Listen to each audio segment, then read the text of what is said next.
nalalapit na po ang tag-init. Posible na ideklara ng Pag-asa ang simula ng dry season sa susunod na 2 linggo.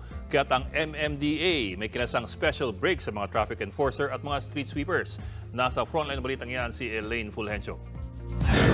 Hindi pa idinideklara ang tag-init pero ang tindi na ng alinsangan. Patikim pa lang daw yan ayon sa Pag-asa. Ngayong Marso, posible raw umabot sa 34.5 hanggang 36.2 degrees Celsius ang maximum temperature sa Metro Manila. At pwede pa raw yung pumalo sa nakakapasong 43 degrees Celsius. Pagdating ng April and May, mas mataas pa talaga ang heat index, taas ang air temperature. Ito po yung instrumental na mini-measure ng thermometer.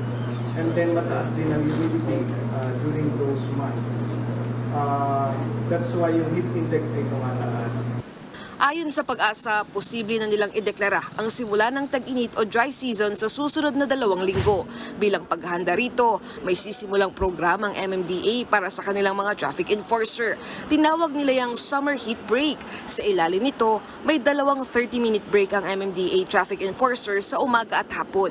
Pwede rin silang magpa-check ng blood pressure at may libre ring tubig. Hindi lang ito para sa 2,500 traffic personnel. Kasama rin sa makikinabang dito ang 1,500 street sweepers. Sa ngayon, lunch break lang ang pahinga ng traffic enforcers at street sweepers.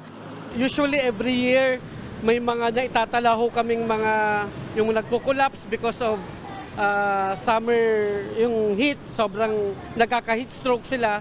So mas binabuti po namin ngayon, mas maaga na mag-prepare at umikot just to make sure na yung mga enforcers namin ngayong mainit na panahon, at least na monitor namin yung health nila, yung BP.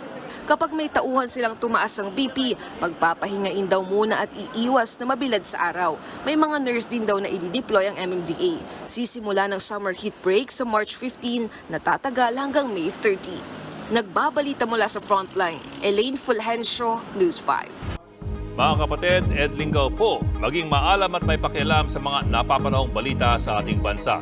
Para sa mas malalimang pagtalakay at paghimay sa mga issue at headlines, tumutok lamang at pag-subscribe sa social media pages ng News 5.